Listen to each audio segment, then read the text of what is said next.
Hello everyone मोर चेनेलर अन्य এটা recipe ভিডিঅ'লৈ আপোনালোক সকলোকে স্বাগতম জনালোঁ। আজি মই সহজে ঘৰতে বনাব পৰা কচু থুৰৰ সৈতে গাহৰি মাংসৰ এটা সহজ আৰু টেষ্টি ৰেচিপি আপোনালোকৰ মাজলৈ আগবঢ়ালোঁ। আশা কৰোঁ আপোনালোকে সকলোৱে ভাল পাব। তেনেহ'লে আহকচোন চাওঁ আজি মই এই ৰেচিপিটোনো কেনেকৈ বনালোঁ।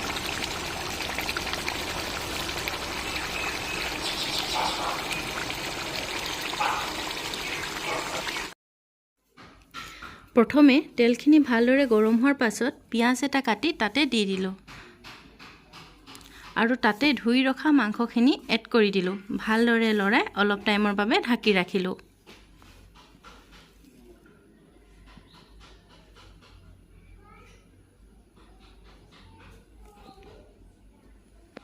এনেদৰে মাজে মাজে লৰাই ঢাকি ৰাখিব।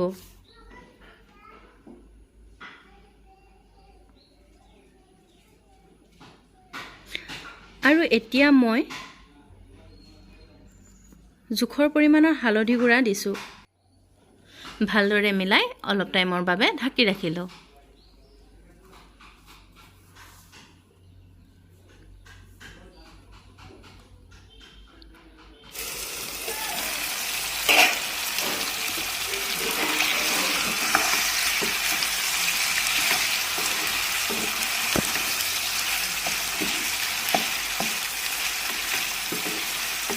অলপ লৰাই এতিয়া আকৌ এটা ভোট জলকীয়া দি দিছোঁ। জ্বলাটো নিজৰ ইচ্ছামতে দিব।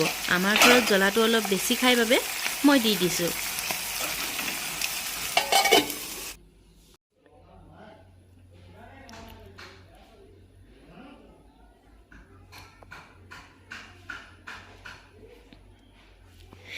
এতিয়া মই কাটি ৰখা বিলাহীখিনি দি দিছোঁ। বিলাহীটো অৱশ্যে অপচনেল হয়, মোৰ ইয়াত আছিল বাবে মই দি দিছোঁ।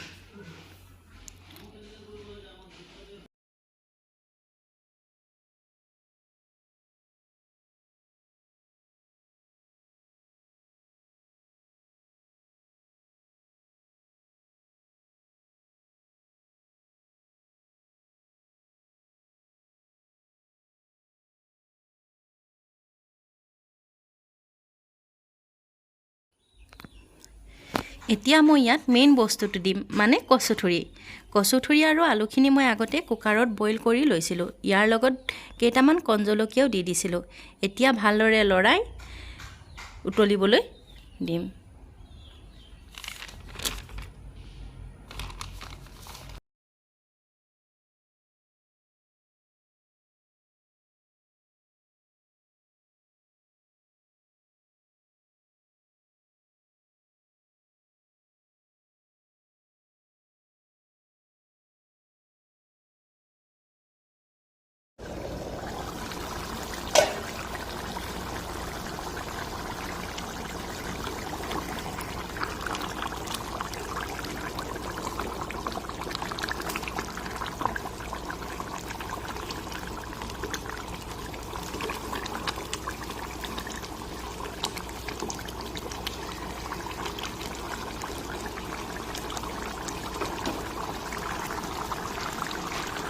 ভালদৰে উতলাৰ পাছত মই ইয়াত জালুকৰ গুড়ি 2 চামুচ আৰু আদা নহৰুৰ পেষ্টটো দি দিছোঁ। ভালদৰে লৰাই অলপ টাইমৰ বাবে ঢাকি ৰাখিলোঁ।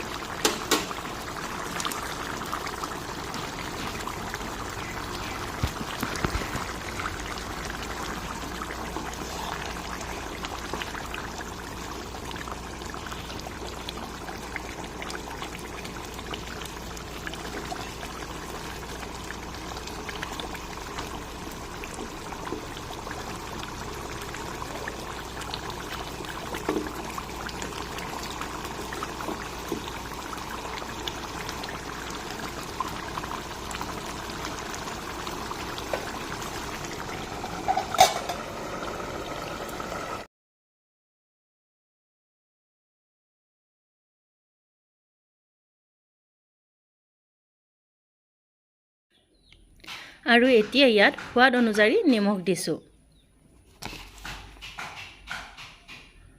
অৱশ্যে সকলোৱে জানে এনেদৰে বনাবলৈ, তথাপিও মই মোৰ ষ্টাইলত এবাৰ বনাই আপোনালোকৰ মাজলৈ আগবঢ়ালোঁ। এবাৰ এনেদৰে বনাই খাবচোন, খুবেই সোৱাদযুক্ত হয়।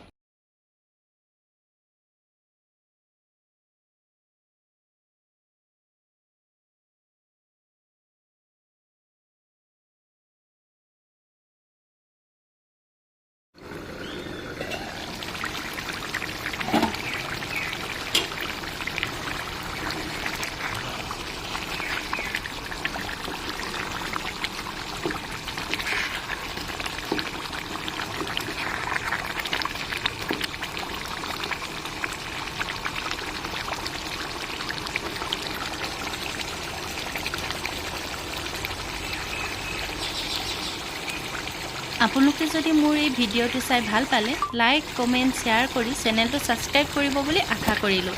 তেনেহ'লে আজিলৈ আহোঁ। Bye bye.